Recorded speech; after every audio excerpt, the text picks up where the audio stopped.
Good evening. We are here with the infamous frontman of Strapping Young Lad. He is the fantastic Devin Townsend. Good evening. Hello, Julia. How are you doing? I'm absolutely superlative. That's a very good word. I get $10 every time I use it from the Canadian government, so thank you very much. You can use it a few more times if you like. That's Cash it in, yeah. So how are you doing? What brings you to the UK? We got 5 shows here. We're playing with Arch Enemy and Throwdown, and yeah, it's just, you know, we haven't spent enough time over here, so, you know, we thought before the end of the year we'd get these shows in and try and rock out as much to as many people here as we could. I read somewhere that, you know, Strapping Young Lad is very much sort of your angry outlet, and you know, your own solo project is more kind of like what you do when you're in a good mood. So say you had a deadline and you had to write yourself, you know, a Strapping Young Lad track, you needed to get it done, and you were actually in a quite good mood. How would you change your mood from good to bad so that you could write the stuff you needed to? Well, I mean, the blessing in that case with Strapping is we're based in irony, right? It's like, it's aggressive and everything, but it's also like a reflection. Like, I always find Strapping to be like, I'm a real sensitive person. I just, you know, it's like, it's a curse, right? Yeah. And so when I walk out and, you know, someone cuts me off or, you know, tells me to, you know, stuff it when I'm, you know, previously in a good mood. And, yeah. You know, it's like, as opposed to like taking that in and just becoming a bitter person, Strapping allows me just to sort of shield it off by going, rah, right? And so as a result of that, there's a lot of humor in Strapping too, you know. I mean, life is a joke, essentially, on a lot of levels, right? So it's, you know, as harsh as our last record might be, where it's just a real dark kind of exploration in terms of like certain concepts and everything, each record is different. We've got like the first record, which is like really silly in parts, and, you know, like each record has got at least something on it that like lightens the mood a bit. So. Yeah.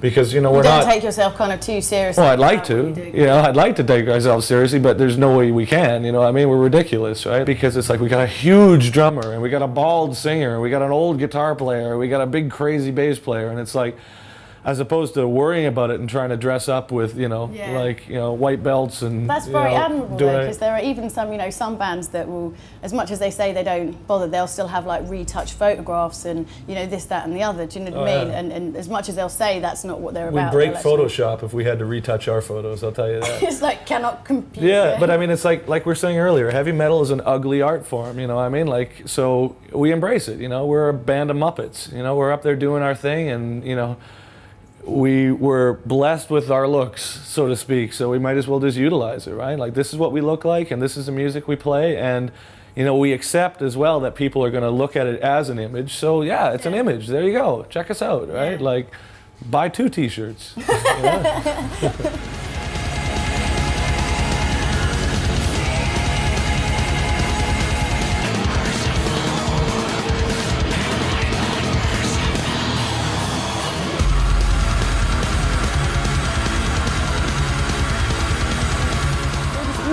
Go on tour quite a lot, but I mean, obviously you have kind of your other projects as well. Okay, I want to know, what is your best on the road story? That's always a good one. Your favourite anecdote that you tell from being on the road?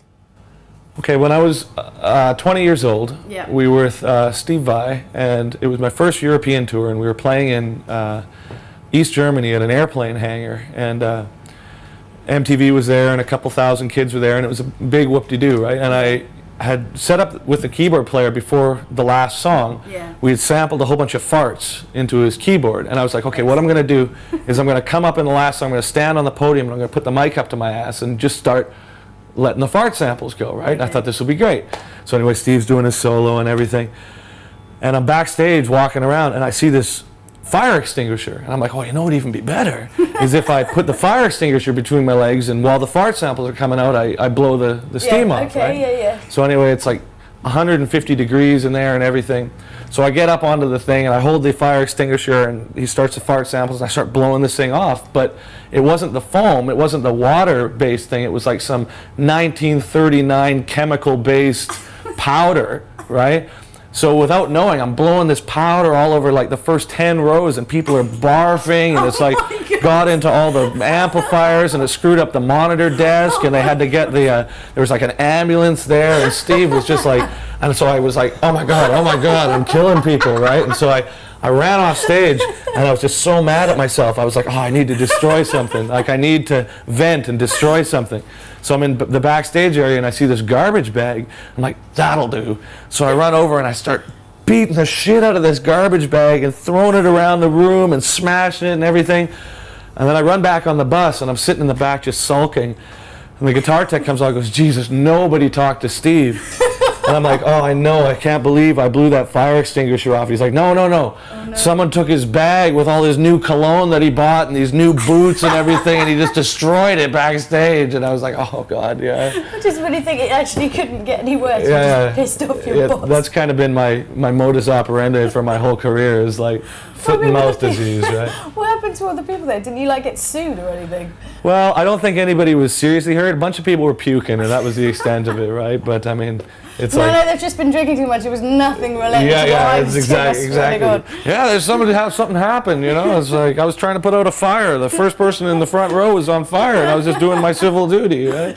Okay, so what is coming up for 2006 then? What's the plans for the next year? Well, like I say, I just recently quit smoking, so it's like I'm pretty inspired right now, and I've got a lot of music in me that I want to get out. So strapping is going right back in and starting to write a new record. Okay. And we've got like a lot of great ideas, and we're doing the Ozfest in America next year. Sweet. And I just finished another record by the Devin Townsend band, which comes out January 30th.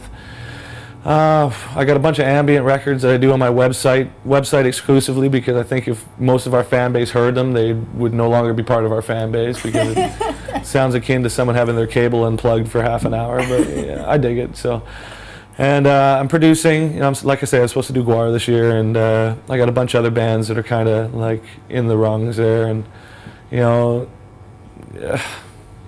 a lot of stuff basically. Yeah, but it's like full schedule. Yeah, but 2 weeks ago I thought I had 4 months off, so you know, and it's like slowly got filled little by little. Yeah, all these like I'll put my feelers out for 6 things, and I'm thinking that 2 of them will transpire, and then all of a sudden all 6 of them come back, and then I'm double booked with everything, and then it's like, oh yeah. So I'll be busy. Oh, excellent. Yeah. Well, thank you ever so much for talking to us. It's been an absolute pleasure, and hope to see you again soon. Rock and roll. Brilliant. Ciao.